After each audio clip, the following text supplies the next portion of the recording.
नमस्कार, जय हिंद। आप सभी का स्वागत है आज के इस इकोनॉमिक स्पेशल वीडियो में, जिसमें हम अर्थशास्त्र से संबंधित व जीके से संबंधित कुछ महत्वपूर्ण प्रश्न देखेंगे। तो चलिए वीडियो को शुरू करते हैं पहले प्रश्न के साथ। पहला प्रश्न है, कौन सा राज्य चावल के उत्पादन में अग्रणी है? यानी कि कौन सा राज्य सबसे ज़्यादा चावल का उत्पादन करता है? तो पश्चिम बंगाल इसका आंसर हो जाएगा। पश्चिम बंगाल, जो पश्चिम बंगाल है वो चावल का सबसे ज़्यादा उत्पादन करता है। अगर बात करें भारत की मुख्य खाद्य फसल की, तो चावल ही भारत की मुख्य खाद्य फसल है, जिसको भारत में सबसे ज़्यादा खाया जाता है। इसके बाद गेहूं का नंबर आता है।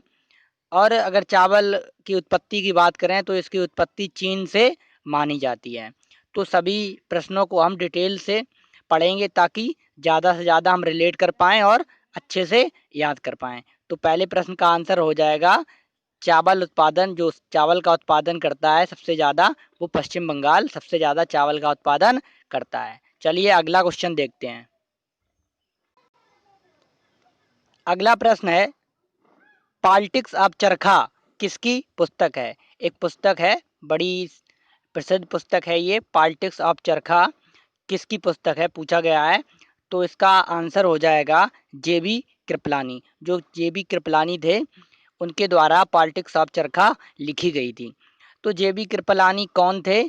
इन्हें सम्मान से आचार्य कृपलानी कहा जाता है। जो जेबी कृपलानी का अगर उपनाम की बात करें तो ये इन्हें आचार्य कृपलानी के नाम से जाना जाता। ये भारतीय स्वतंत्रता सेनानी थे और कांग्रेस पार्टी के अध्यक्ष भी रहे हैं। जब मतदान हुआ था कांग्रेस में पहली बार प्रधानमंत्री के लिए, तो सरदार पटेल और जेबी कृपलानी, जो सरदार पटेल के बाद सबसे ज़्यादा मत जेबी कृपलानी को ही पड़े थे। लेकिन गांधी जी के आग्रह पर सरदार पटेल और जेबी कृपलानी, आचार्य कृपलानी ने अपना नाम वापस ले लिया। तब जवाहरलाल नेहरू को प्रधानमंत्री बनाया गया। तो बहुत ही इम्पोर्टेंट पर्सन है ये जेबी कृपलानी। इन्होंने ही पॉलिटिक्स ऑफ चरखा पुस्तक लिखी है। तो पॉलिटिक्स ऑफ चरखा किसकी पुस्तक है? आंसर हो जाएगा जेबी कृपलानी। बहुत ही इम्पोर्टेंट क्वेश्चन है, याद जरूर रखिए। चलिए अगला क्वेश्चन देखते हैं। अगला प्रश्न है, नीली क्रांति किससे संबंधित है? जो ये निम्न क्रांतियां, इन्हें औद्योगिक क्रांतियां हम कह सकते हैं। इनसे रिलेटेड बहुत सारे प्रश्न पूछे जाते हैं, जैसे भूरी क्रांति, सुनहरी क्रांति। तो नीली क्रांति किससे संबंध है? तो आंसर हो जाएगा मत्स्य पालन से। यानी कि जो मत्स्य पालन को बढ़ावा देने के लिए जो क्रांति लाई गई, उसे नीली क्रांति के नाम नीली क्रांति है, वो मत्स्य पालन से संबंधित है। चलिए अगला क्वेश्चन देखते हैं। अगला प्रश्न है, कृषक दिवस कब मनाया जाता है? तो किसानों के सम्मान में एक कृषक दिवस मनाया जाता है। तो इसका आंसर हो जाएगा 23 दिसंबर को। जो कृषक दिवस है वो 23 दिसंबर को मनाया जाता है। इम्पॉर्टेंट है। और एक प्रश्न जो कि बार बार परीक्षाओं में पूछा जाता है, जय जवान जय किसान का नारा किसने दिया? तो आप उसे इससे रिलेट कर सकते हैं। 23 दिसंबर को कृषक दिवस मनाया जाता है और जय जवान जय किसान का नारा जो हमारे प्रधानमंत्री थे लाल बहादुर शास्त्री, जिन्होंने जय जवान जय किसान का नारा दिया था। और इनकी मृत्यु ताशकंद में एक रहस्यमयी तरीके से हो गई थी। तो इन्हें भी आप याद रखिए। और कृषक दिवस कब मनाया जाता है ये भी इम्पोर्टेंट है। तो 23 दिसंबर को कृषक दिवस मनाया जाता है। अगला प्रश्न देखते हैं। अगला प्रश्न है, राजा चैलैया समिति किससे संबंधित है? तो समितियों से रिलेटेड का बहुत सारे प्रश्न पूछ लिए जाते हैं। तो ये भी एक बहुत ही इम्पोर्टेंट प्रश्न है, राजा चलैया समिति किससे संबंधित है? जो राजा चलैया समिति है वो कर सुधारों से संबंधित है। यानी कि जो कर सुधार भारत में जितने भी कर राज्य सरकारों द्वारा या केंद्र सरकार द्वारा लगाए जाते हैं, उनसे संबंधित, उनसे सुधार संबंधित एक समिति बनाई गई थी, जो कि राजा चलैया समिति है। तो राजा चलैया समिति कर सुधारों से संबंधित एक समिति है। अगला प्रश्न देखते हैं, भारत में सर्वाधिक नगरीकरण कहाँ हुआ है? तो भारत में सर्वाधिक नगरीकरण कहाँ हुआ है? तो भारत में सर्वाधिक नगरीकरण गोवा में हुआ है। गोवा एक राज्य है जो कि मुंबई से सटा हुआ है, समुद्र के किनारे है और यहाँ पर सर्वाधिक नगरीकरण हुआ है।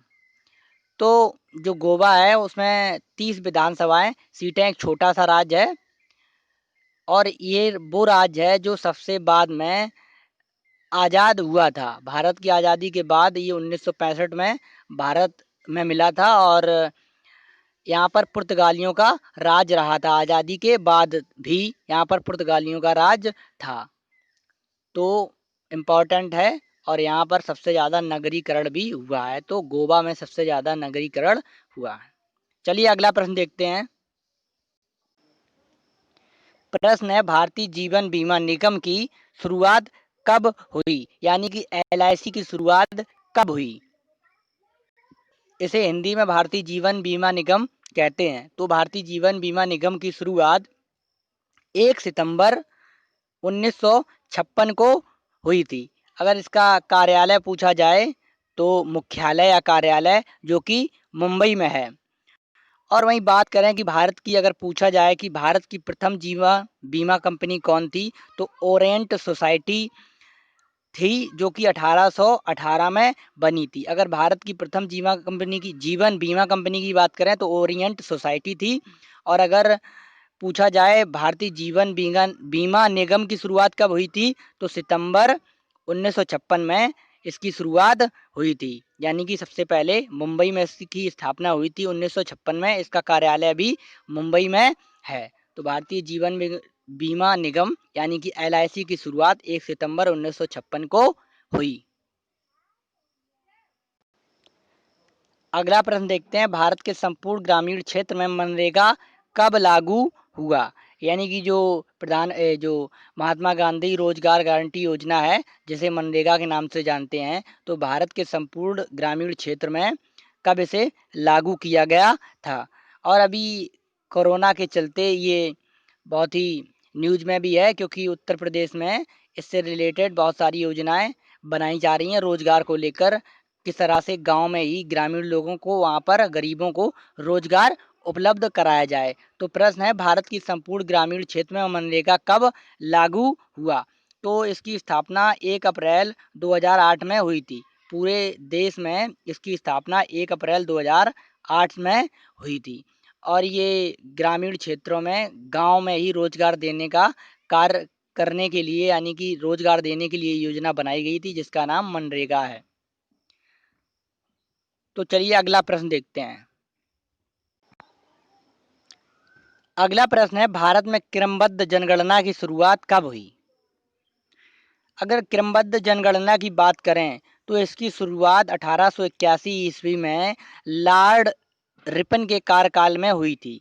यानी कि इसकी अगर पूछा जाए कि किसके कार्यकाल में इसकी शुरुआत हुई थी जनगणना की, यानी जनगणना करने की, तो लॉर्ड रिपन के कार्यकाल में हुई थी। और कब हुई थी? 1881 में। क्रमबद्ध जनगणना जो कि प्रत्येक तब से लेकर आज तक प्रत्येक 10 वर्ष बाद जनगणना का कार्य भारत सरकार द्वारा किया जाता है। तो जनगणना का कार्य यदि पूछा जाए किसका विषय है, तो ये भारत सरकार का विषय है, जो कि हर 10 वर्ष में, प्रत्येक 10 वर्ष में इसका जो जनगणना की जाती है।